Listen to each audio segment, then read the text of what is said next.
One of the things that I wrote down on my hand and in my journal is just the question that I want to consider: what am I getting ready for? When I first started thinking about this question, I was thinking about it in terms of I used to get ready for work every morning. And then once I became a stay-home mom, those opportunities diminished, but I still most days got ready. But at some point through postpartum and also just life kind of spinning so fast, me getting ready got pushed out of the lineup of the absolute daily must-do things. I still took showers and everything, but the actual act of I'm not some sort of beauty queen putting on heaps of makeup, but just getting ready for the day, just being ready for whatever happens, I'm at least squared away so that I'm prepared for the things of the day. I haven't been doing that. It hit me that actually goes really well along with the things I've been reading in Revelation, where so much of the picture relates to, he'll give a warning or he'll give the picture of the church or whatever, and then he's like, so make yourselves ready, or the bride makes herself ready. Those two things go hand in hand, and they're actually both daily things that I can do and that I want to begin prioritizing again, of just simply getting ready, just like a daily gathering of myself, and then also a daily going to the Word, preparing my heart for eternity every day. And it relates to my little notes. Last night, I spent the evening just kind of half paid attention to a movie, but mostly focused on uploading video and editing video. So this morning I'm going into town. I'm going to upload the videos that I edited, and I'm going into town to get some coffee.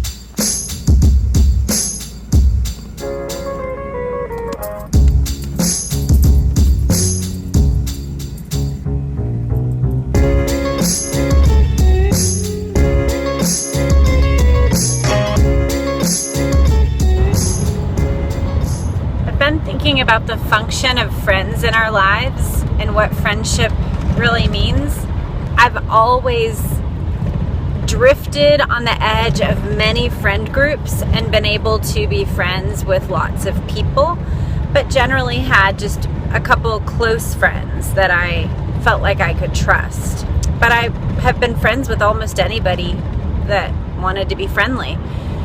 And I've just been thinking about the function of actual friends. Jordan Peterson's thoughts about a friend is someone who celebrates good news with you. That's a really clarifying thought. A friend obviously is one that mourns with you when sad things happen and doesn't stay away. So that has been also clarifying for me whenever we've gone through difficult things, who actually comes close and isn't scared away by sorrow.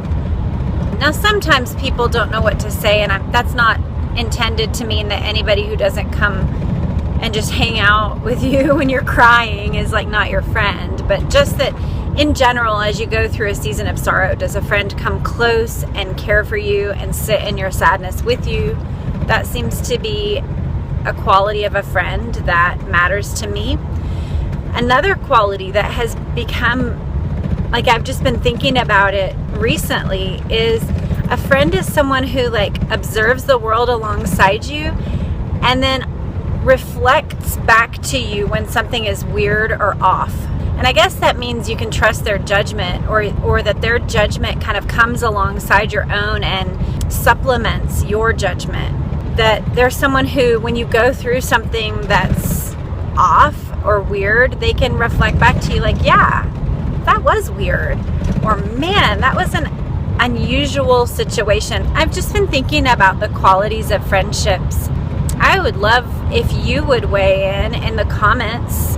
What kinds of qualities of friendships have become more dear to you as you get older? I know when we're young, it's hey, we're both in band, or hey, we both really like hip hop dance. We kind of coalesce around shared interests. But for me, way more important than any of that. If so, then all my friends would be, homeschoolers and have a lot of kids, but I don't, those aren't my best friends. My best friends come from all different sorts. The main characteristic is that we care about each other and love each other, that we sit in sorrow with one another, and that we don't pull back when there's hard times, that we celebrate with each other, and that we reflect back to each other what's true. I'd love to hear if there are additional things or additional like big picture principles that are important to you in your friendships. As I'm thinking about these things, I'd love, extra heads thinking about that with me.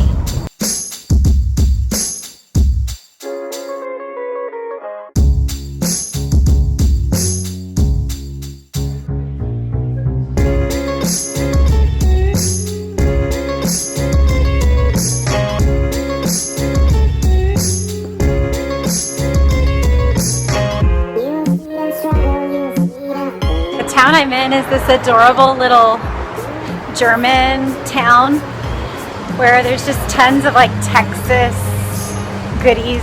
I'm gonna actually walk down to a German restaurant that has schnitzel before I head back to the cabin for the rest of the night.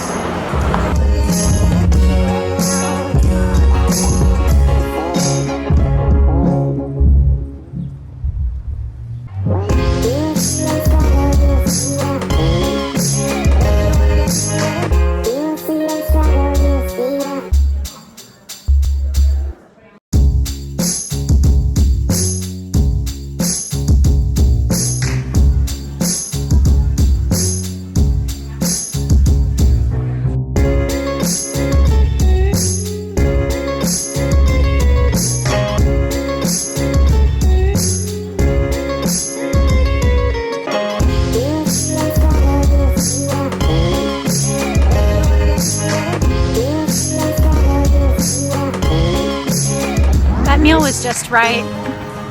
I did some reading this afternoon from The War of Art by Steven Pressfield, and it just echoed so many of the things that I'm feeling right now in regard to vlogging. I'm just showing up to do the work whether or not anyone else is paying attention, and I'm doing it because I enjoy it. I'm doing it because I need to do it. I'm doing it because I think it's valuable.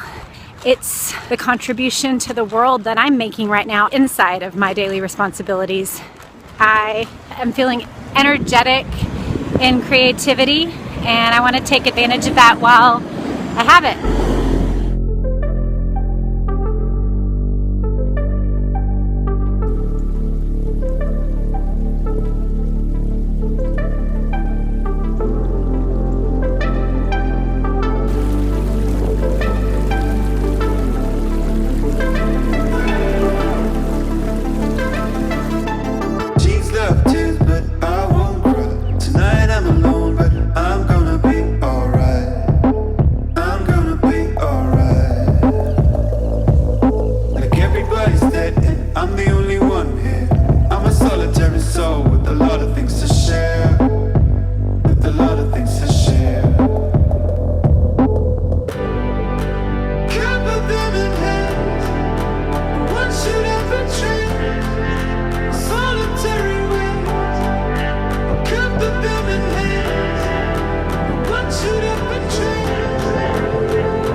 Today I've been thinking about honesty.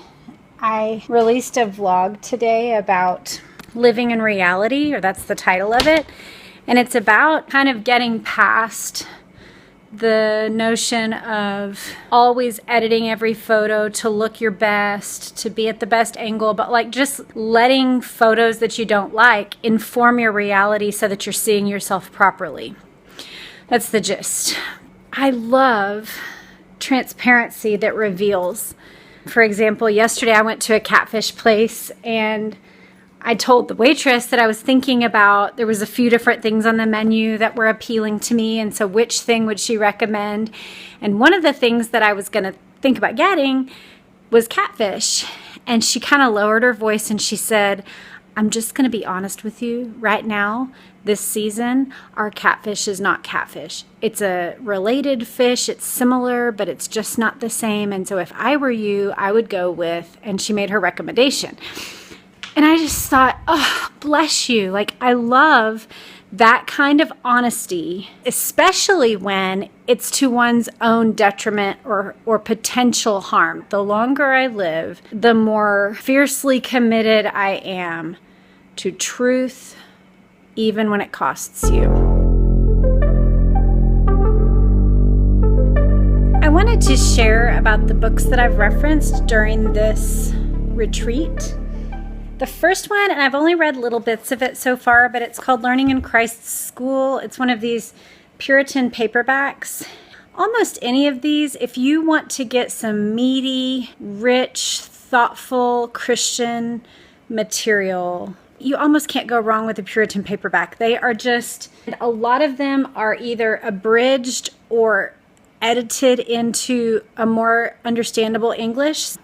The Bible that I've been reading out of this retreat is the Phillips translation. This particular version is one that was printed for schools, which is interesting. But the Phillips translation was done in the 50s, and it's a modern, kind of like a vernacular English. So it's not going to be one that you want to sit down and study from. It's kind of like the New Living Translation, where if you just want a comprehensible, fresh insight into what the actual language means in a conversational way, this is a great version. Paul David Tripp's Lost in the Middle, Midlife, and the Grace of God is an excellent book. You can see how far into it I am. I'm not even halfway, but so far it's been really great, and it's got really great thoughts for just dealing with disappointments of life, feeling like sorrow over the way things are and you can't fix them. It's kind of a unique facet to this aspect of life that's different from when you're in, if you're 18, you still have a huge amount of your life that even if you've blown it, like if you were in juvie, you still have like a fresh start. Juvie records are sealed, and you get to start out your adult life if you wish, if you make different choices without all the baggage. But once you get to midlife and you've already gotten a good portion into raising your kids, or your marriage kind of already is the way it is, or your job situations have panned out the way they have, and you've done the best you can and yet you're still disappointed. Whatever the case, like, this is just a really great book for perspective. I've been reading a lot of Steven Pressfield's The War of Art. It's called Break Through the Blocks and Win Your Inner Creative Battles. There's some new agey stuff in here, but for me, I've always been an eat the meat and spit out the bones kind of gal. And so I can intake the ideas that are good without intaking all of it. I don't need to accept every idea that comes out of a person's mouth to be able to derive beneficial and fruitful ideas from their experiences. So for me, this book has been really great. It's one that I reread often because it's pithy, it's short, and each chapter is like 1 to 2 pages. So you can kind of get through it or find something pretty pithy and valuable in a short amount of time. And then the last one is Jordan Peterson's 12 Rules for Life. Again, this is another book that I'm only partway into. I'm probably a third of the way into this book. I really enjoy it. I love his conversational way of teaching in general. Like, his videos have been really interesting and fascinating to me, but also helpful for putting certain things in perspective in life. His thing is, he was a clinical psychologist for several decades, and he's taught clinical psychology. And so he's been in practice and also teaching it for a long time. So he's really good at communicating basic ideas that are common to mankind. That, again, that doesn't mean that everything that comes out of his mouth is then the Bible, but it does mean that I can glean a lot of good things in a relatively short amount of time from this man. So those are the books that I've mentioned, and I will link to those in the show notes. So if you have thoughts about these books, share them in the comments. If you have questions, write it down. I'm sharing these things not just for me, but so that those who are thinking through similar things and learning similar things can maybe have some jumping off places for their own growth. These also, this is not a tattoo. I just every now and then find it helpful to write down the things that I'm trying to focus on. I'm not certain enough of these things to tattoo them on. In college, I would write things on my Converse because I wanted to carry them around with me, but I didn't want to like tattoo it on my arm. Same concept here of just trying to retain the ideas that are meaningful for me this weekend. So God is big. I want to steward me. I want to do what's important, not just what's urgent. What am I getting ready for? Slow down. I'd like to build more habits like this weekend into my weekly life. And then show up. One of the things that I think gaming, if you didn't watch the former one, I play a lot of spades in particular. It's kind of like a mental zone out for me. Sometimes when I'm playing spades, it's just a way of relaxing, like maybe Fisher's beside me taking a nap, and it's just a way of like sitting in the dark and fighting off a migraine or that kind of thing. But sometimes it's escapism and avoiding what needs to be done and keeping me from showing up. So that idea was something that I want to think about more this weekend. So anyway, that's what these are. Those are the books. That's what these are. There you go.